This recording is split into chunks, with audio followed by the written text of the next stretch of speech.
J'ai rarement vu quelqu'un autant gâcher un film.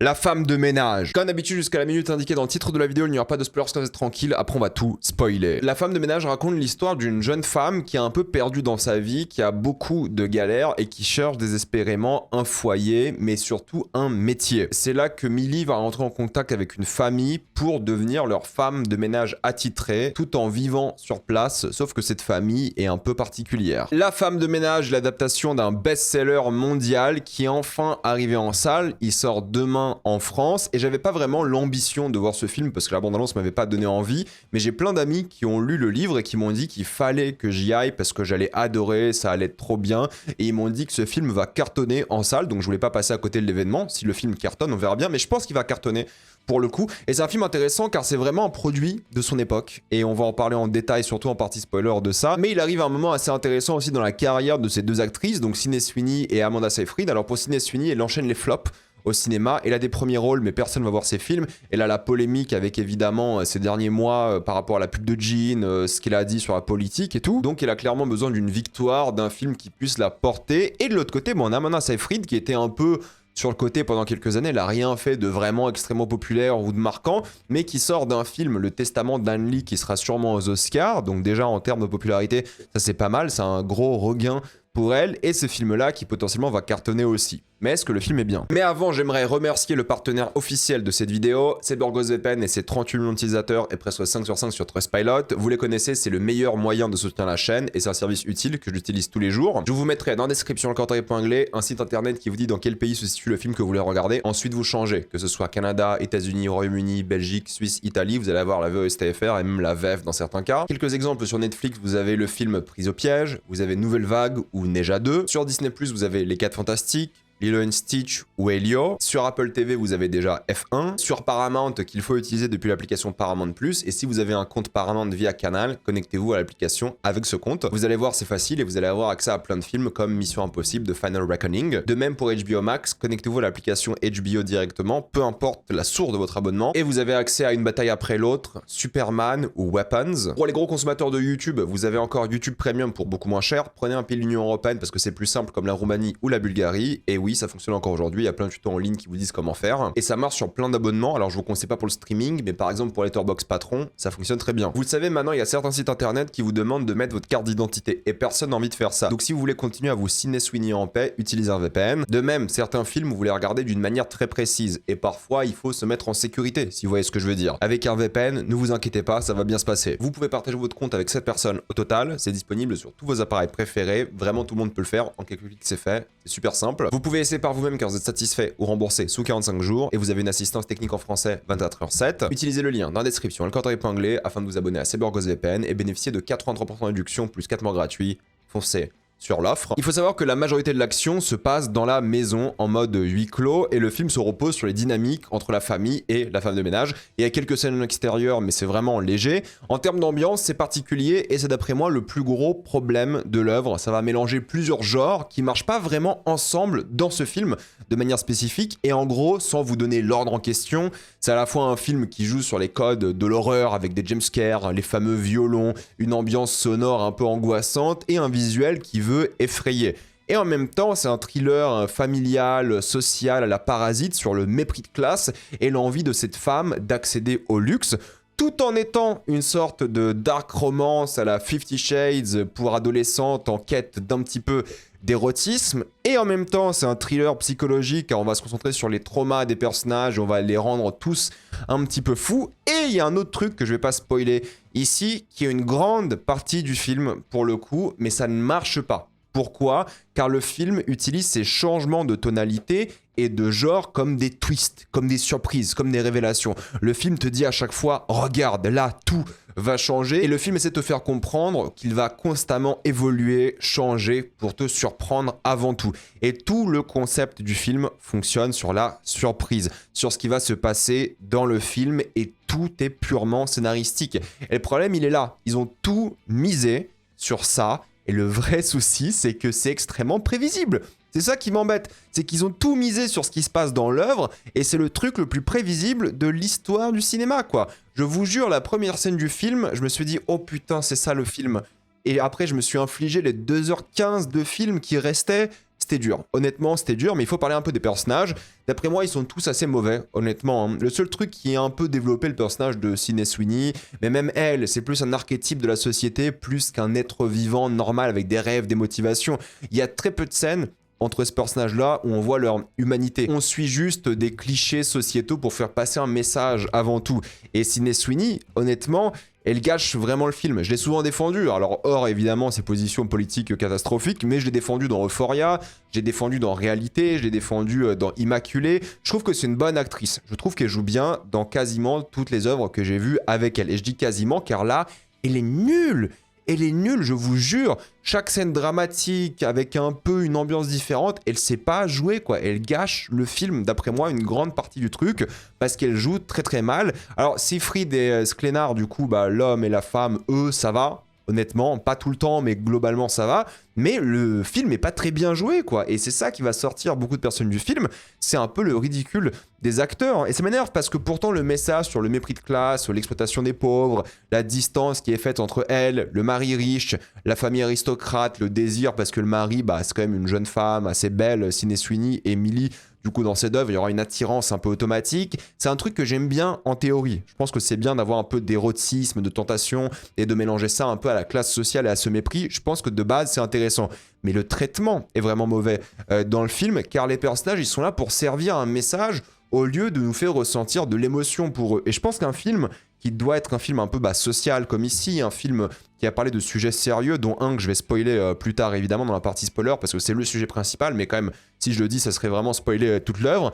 C'est pas normal. Normalement, il faut avoir les deux, l'émotion et le message. Et normalement, tu fais passer un message via des bons personnages, via ce qu'ils représentent avant tout en tant quantité intéressante à suivre. Mais là, c'est avant tout des archétypes pour un message sociétal que des personnages. Et ça se ressent énormément dans le film qui est là en mode impact social avant tout. Et c'est un peu dommage parce qu'en réalité, je suis d'accord avec les idées de l'œuvre, mais la manière dont ils l'ont faite m'agace terriblement. Et l'exemple, c'est Amanda Seyfried. Je veux dire, c'est tellement un personnage qui est raté. Et d'après moi, surtout la relation avec sa fille qui est catastrophique alors que ça aurait pu être le cœur du récit. Sa fille aurait dû être tellement plus développée car elle avait vraiment quelque chose à apporter au film. Mais malheureusement, c'est pas le cas, et j'en parlerai surtout en spoiler. Et en termes de mise en scène, allez, le scénario est peut-être pas très très bien, mais peut-être en termes de mise en scène, ça va rattraper un peu les choses.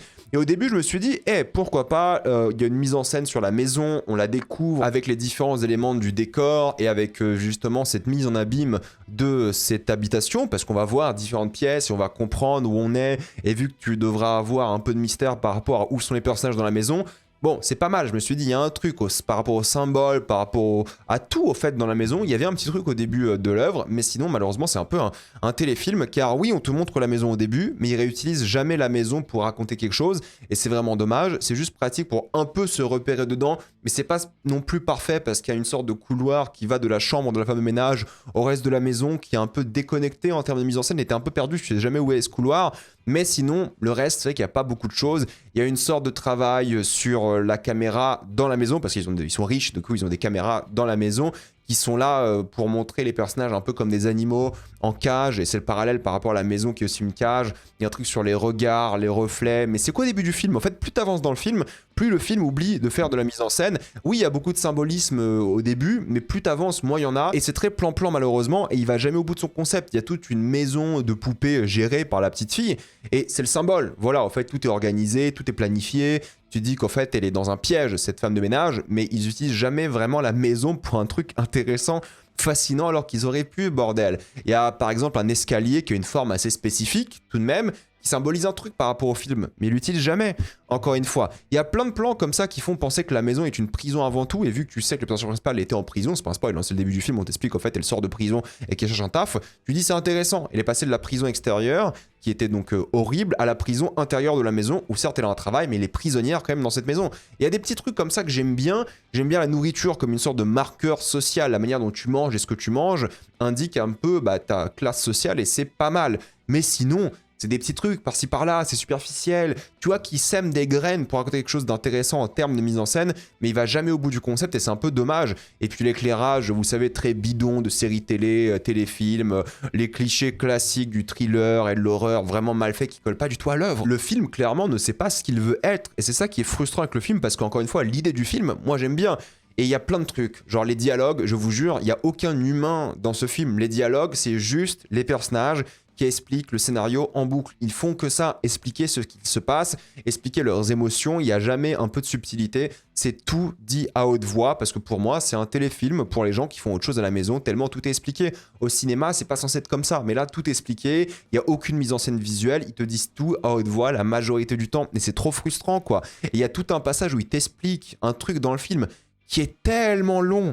Je me suis dit, mais c'est pas possible, c'est bon, en fait, on a compris, pas besoin de nous réexpliquer, de nous rejouer les scènes et tout. En fait, j'ai trouvé ça extrêmement long, les 2h15 du film, insupportable pour le coup, des flashbacks par-ci par-là, moi je n'en pouvais plus, et en même temps c'est un rythme très TikTok, il faut réveiller le spectateur constamment avec des musiques, des cris, des engueulades, des surprises, moi j'en pouvais plus, honnêtement, vraiment j'en pouvais plus. En termes de mise en scène, il n'y a vraiment rien à se mettre sous la dent, c'est vraiment un téléfilm, pourtant il y avait un peu d'ambition à certains moments, tu te dis, oh putain, le début du film, ça va être bien parce qu'il y a tel plan qui me fait penser à ça, il y a telle idée qui va revenir plus tard, il y a tel symbole qui sera vraiment fort dans l'œuvre. Non, en fait, non, jamais. C'est dommage parce que ces graines sont semées et il n'y a jamais ce truc satisfaisant par rapport à la mise en scène, par rapport au scénario, les deux se mélangent pas très très bien. Et le problème, c'est que je pense que c'est une adaptation très littérale du bouquin et ça se ressent dans le film. Je pense qu'ils ont pris le bouquin, ils ont dit ok, bah il se passe ça et ça, on va le mettre à l'image et puis basta. Donc tu sors ce film sur Netflix ou au cinéma, il n'y a aucune différence parce que dans tous les cas il t'explique tout, l'éclairage il est basique et en termes de mise en scène, faut pas vraiment réfléchir et c'est tellement frustrant par rapport à ça. Maintenant je pense qu'il y a beaucoup de gens qui vont adorer le film grâce aux thématiques, alors j'ai cité tout ce qui est mépris social, aristocratie, tout ça. Mais fatalement, il y a une thématique plus importante que je citerai en spoiler qui va plaire à beaucoup de personnes. Et c'est pour ça que c'est un bouquin qui est très féminin, entre guillemets. C'est que ça a plu beaucoup aux femmes. Bon, écoutez, moi je trouve qu'encore une fois, l'idée derrière le projet est bonne. L'exécution est mauvaise. Parce que artistiquement, il n'y a pas du tout d'inspiration. Ça va être un mélange d'un peu du Fincher, du pauvre, avec du 50 Shades pendant 30 minutes dans le film qui sort un peu de nulle part, entre guillemets, et ça devient une sorte de dark romance insupportable, mélangé à un thriller social, et en termes d'équilibre, moi j'ai trouvé ça infâme, et quand t'as compris l'histoire, t'as plus rien à faire, quoi. Quand t'as compris ce qui va se passer, quand t'as compris le concept de l'œuvre, quand t'as compris ce que le film veut te raconter, il n'y a plus rien à se mettre sous la dent. Et ça, tu le comprends dès la première scène. Et à partir de là, c'est juste un enchaînement de longueur, et il n'a que le scénario pour se sauver, mais vu que le scénario est pas bien, malheureusement, la mise en scène n'aide pas non plus, l'acting n'aide pas non plus, il n'y a pas de musique de toute façon. Donc honnêtement, j'étais hyper déçu par ça, parce que, encore une fois, en théorie, le sujet me plaît, ce que le film raconte me plaît, et Paul Feig, qui est donc le réalisateur, il a réalisé Bridesmaids, Spy, Last Christmas, des films que moi j'aime bien en plus. Et là il sort un scénario qui est d'après moi trop littéraire, qui n'a pas d'âme, qui n'a pas de cœur, contrairement aux autres films que j'ai cités qu'il a fait qui étaient vraiment bien. C'est fade et vide, et ça c'est frustrant. Je vois un film de commande avant tout, je vois un Yes Man qui fait juste un film comme ça parce que le bouquin a eu du succès et il fallait vite sortir le film. Et je pense que les gens qui aiment le bouquin vont bien aimer parce que c'est littéralement, j'imagine, la manière dont c'est fait en tout cas, la manière dont c'est adapté, la manière dont c'est mis en scène, la manière dont c'est écrit en termes de scénario de film, on dirait vraiment un bouquin mis à l'image. Et ça, c'est pas ce qu'on recherche dans le cinéma. Dans le cinéma, on recherche pas une adaptation, on recherche un bon film avant tout. Après, si ça prend des libertés narratives, d'adaptation, ok, mais il faut que le film soit bon avant tout, peu importe l'œuvre originale. Là, j'ai l'impression qu'ils sont dans une époque, enfin on est dans une époque surtout, où si tu trahis le bouquin original, tu te fais défoncer. La personne qui a écrit le bouquin a travaillé sur le film en plus de ça, mais là, c'est un juste milieu qui pour moi n'est pas bon. C'est-à-dire qu'il fallait littéralement plus aller pour faire un film intéressant que se concentrer sur le truc très littéraire de la chose. Donc honnêtement, si le bouquin a la même histoire, pour moi c'est catastrophique, sauf si le bouquin est peut-être mieux à lire que là à voir en termes de film. Et c'est frustrant parce que l'exécution est tout simplement mauvaise. Et je pense que le film va cartonner parce que les sujets sont satisfaisants, les sujets sont bons d'après moi, mais vous n'allez pas vous rappeler d'un plan, d'une image, d'un dialogue, d'un moment, d'un personnage. Vous allez vraiment tout oublier. Et oui, ça va cartonner, mais en termes d'impact sur vous, personnel, sur peut-être les fans des bouquins vont adorer, ça j'en sais rien, on verra bien. Mais de manière générale, en tant que film, vous allez tous le zapper après l'avoir vu, quoi. Pour conclure, ça manque cruellement d'émotion, de cœur et surtout d'idées pour en faire un bon film. Les personnages sont inintéressants, on est face à une dark romance, thriller nul, sans tentative d'être du cinéma, mais plutôt un téléfilm qui s'écoute, malheureusement. C'est affreusement long et ça dessert le sujet qui en soit important. D'après moi, j'ai rien à recommander concernant le film.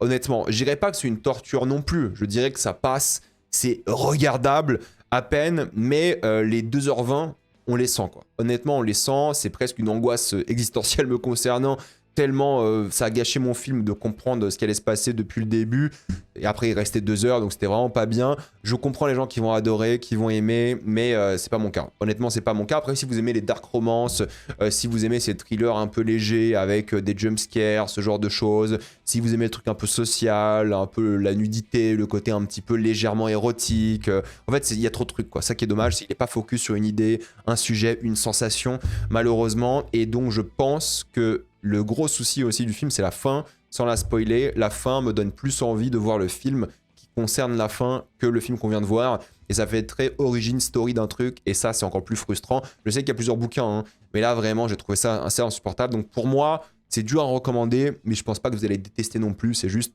regardable, quoi. Vous allez très vite l'oublier. Et maintenant, on passe en spoiler.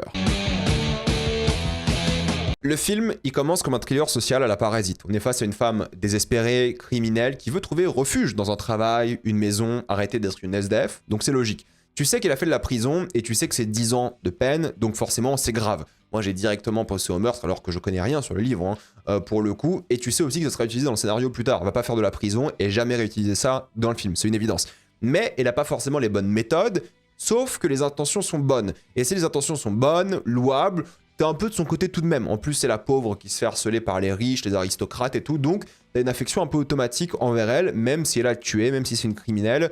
Elle a l'air d'avoir un bon fond, et ça, tu le respectes. T'es un peu pour ce truc de la rédemption, de purger sa peine. T'es assez content pour elle. Mais pour moi, c'était tellement prévisible que c'était un rape and revenge que ça a un peu gâché le film, pour moi. Pourquoi? Parce qu'il joue sur le fait qu'il y a un twist tout le film. Le film, il est basé sur... Regardez, il y a un twist qui va arriver. Regardez, bientôt, le twist. C'est quoi le twist? Est-ce que vous allez le deviner? Il y a un twist, vous inquiétez pas. Bon, le twist, on le capte très rapidement. Moi, je l'ai compris pour une raison très très simple.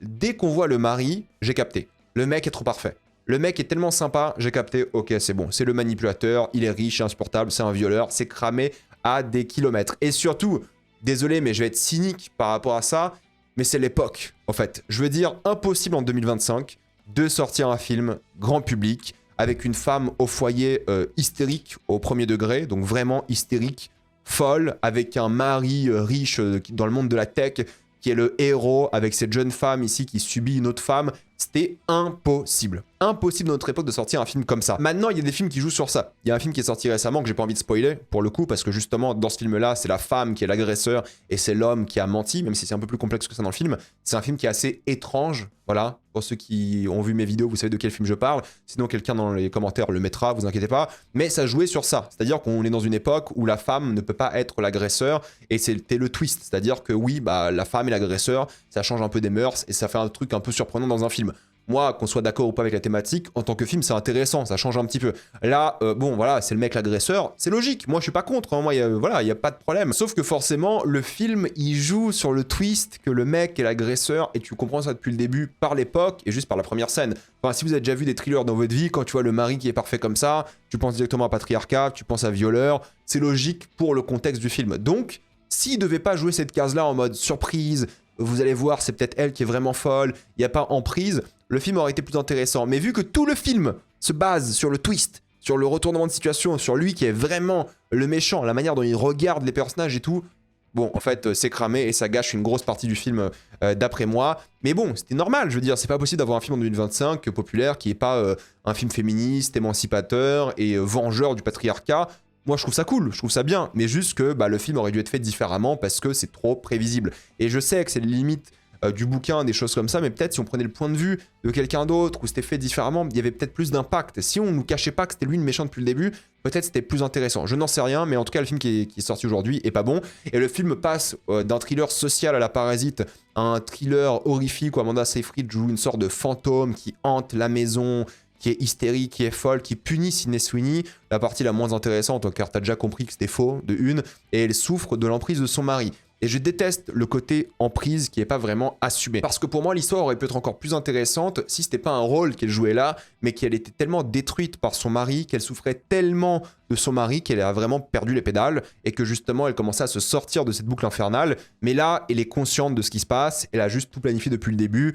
Et c'est pas satisfaisant, surtout que t'as un gros truc, une révélation sur le mari qui est horriblement longue, mais avant t'as forcément une séquence un peu 50 Shades, vous savez, pendant super longtemps, où il y a une sorte de flirt, c'est musicalement horrible, dans la mise en scène il n'y a rien. En plus, c'est le genre de film où, vous savez, il y a un peu de nudité, mais pas trop. On voit un peu des seins, on voit un peu des fesses, surtout des fesses masculines et tout, mais il n'y a pas assez de nudité, c'est pas vraiment érotique. Oh, il y a une scène, oh, c'est léger, quoi. Donc c'est timide, quoi, c'est timide, c'est pour adolescents, c'est du 50 Shades, mais ensuite, moi, ce qui est horrible, c'est la partie révélation, qui dure longtemps, et longtemps, et longtemps, et longtemps, alors que tu l'as compris, ça t'explique le scénario pendant 25 minutes, alors que toi, t'as tout capté, quoi. Enfin, c'est insupportable. Moi, ça m'énerve, et puis c'est tellement long, mais j'aime bien l'idée, parce qu'au final, ça se base sur la sororité, ça se base sur la satisfaction de se débarrasser de ce violeur riche, insupportable, qui méprise, que ce soit via ses propres comportements, celui de ses amis de famille, celui de sa mère aussi, qui est une vraie connasse, surtout à la fin, aux funérailles. D'ailleurs, j'aime bien que ce soit pas qu'une histoire d'homme, mais aussi une histoire de mépris social, parce que la mère, à la fin, c'est aussi une connasse. Donc c'est pas juste une histoire d'homme, c'est patriarcat et richesse, c'est un peu des deux, donc j'aime bien, même si à la fin, il y a un petit sous-entendu sur la mère, bon, peu importe. En tout cas, moi, j'ai trouvé que dans l'idée, le fait de se débarrasser de cet homme à deux est cool, satisfaisant, parce que c'est un énorme fils de pute. Et c'est ça qui était bien dans l'œuvre. Malheureusement, ça joue pas assez bien sur ça, quoi. Moi, j'aime bien Millie qui assume son comportement de personne qui veut se venger, qui torture cet homme, qui vraiment est en mode tueuse d'hommes. Je trouve que c'est une super idée pour un film. Le côté rape and revenge, il y va à fond, et je trouve que c'est vraiment satisfaisant de le voir, ce mec-là, sans son sourire, à quel point il fait rire à la fin, à quel point il est pathétique. Il paraît ridicule d'un coup, parce qu'il avait vraiment cette emprise qui était financière, psychologique, physique, parce qu'il enfermait littéralement ses ex, mais en même temps, sans son sourire, il nous fait pitié, quoi. Donc c'est assez intéressant, et je trouve que le quiproquo de Nina qui se trouve une conscience et va sauver Millie alors qu'elle gérait déjà la situation est une bonne idée aussi, mais malheureusement pour moi ça marche pas, parce que le côté slasher de ce mec-là, il est pas bon, quoi, parce que le mec fait pas peur, en fait. Le mec, il est pas intimidant, le mec, il est pas menaçant. Oui, il est grand, oui, il est costaud, il est musclé, mais il fait pas flipper du tout, quoi. Et ça enlève un petit truc, d'après moi aussi. L'emprise était tellement prévisible et mal gérée et émotionnellement assez faible. Je trouve que tu peux mettre 20 flashbacks. Moi, si je le vois pas d'un œil avec une meilleure mise en scène, avec un traitement qui est peut-être plus fort, plus innovant, moins prévisible, moi ça me marque pas tant que ça, surtout qu'en fait tout était planifié depuis le début, et ça c'est moins satisfaisant. Il n'y avait pas vraiment de lacune de cette femme, en fait elle souffrait, mais la manière dont elle souffrait n'a pas impacté son comportement, n'a pas impacté sa personnalité, elle était toujours très rationnelle dans ce qu'elle faisait, et je trouve que c'est un peu dommage. J'aurais aimé avoir un peu moins de manichéisme, où tu la vois littéralement péter un peu les plombs, et peut-être elle va un peu loin à certains moments. Là c'est juste, ok, le mec est vraiment en train de me dominer, full emprise, c'est un enfoiré, et moi je suis rationnel quoi qu'il arrive. Je souffre mais je suis rationnel. Et je trouve que ça manque de ce truc où tu dis ok, elle a souffert mais elle fait des choses qui sont peut-être assez mauvaises aussi, et ça va jamais dans cette direction, alors qu'il tente un petit truc, tu vois. Le fait d'abandonner Millie, c'est un truc où on se dit que peut-être elle a perdu son humanité, mais fatalement ça joue pas assez sur ça. Et puis c'est la gamine qui lui dit d'aller la sauver, quoi. C'est ridicule.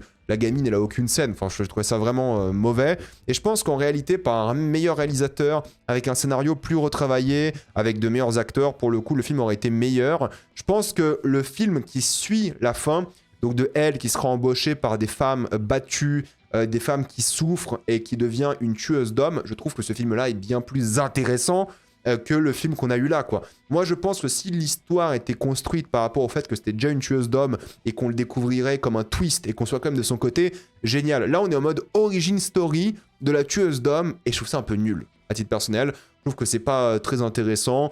Et j'aime bien la scène avec la flic qui l'aide aussi, le côté sororité, le côté voilà, petite ville, avec la sœur de la flic qui était l'ex du mec et tout. J'aime bien le côté sororité pour le coup, je dis pas, mais je trouve que c'est vraiment mal géré. L'enfant, c'est tellement un personnage qui était intéressant sur le papier parce qu'elle vit d'un mec qui fait subir l'emprise, sa mère qui commence à péter les plombs et elle qui se retrouve entre les deux. Jamais elle doit choisir entre les deux, enfin c'est nul. Il y avait tellement de choses à faire avec ce gamin.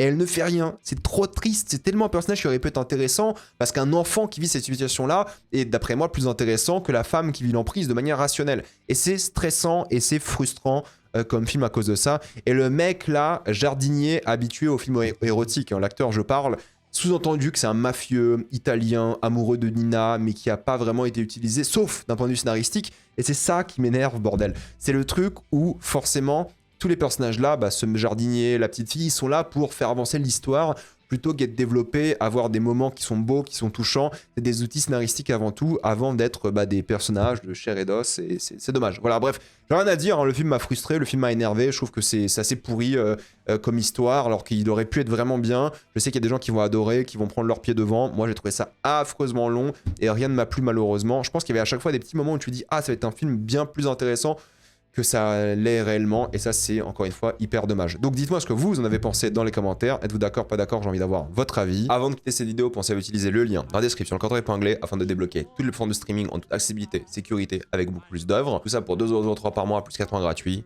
foncez sur l'offre. Pensez à vous abonner à la chaîne pour voir les prochaines vidéos, mettez un j'aime, ça aide beaucoup la chaîne. Suivez-moi sur tous mes réseaux, maintenant toutes les vidéos sont disponibles en mode podcast aussi, mais vous avez aussi le contenu TikTok, Instagram et Twitch. Moi je vous dis à la prochaine fois, salut à tous.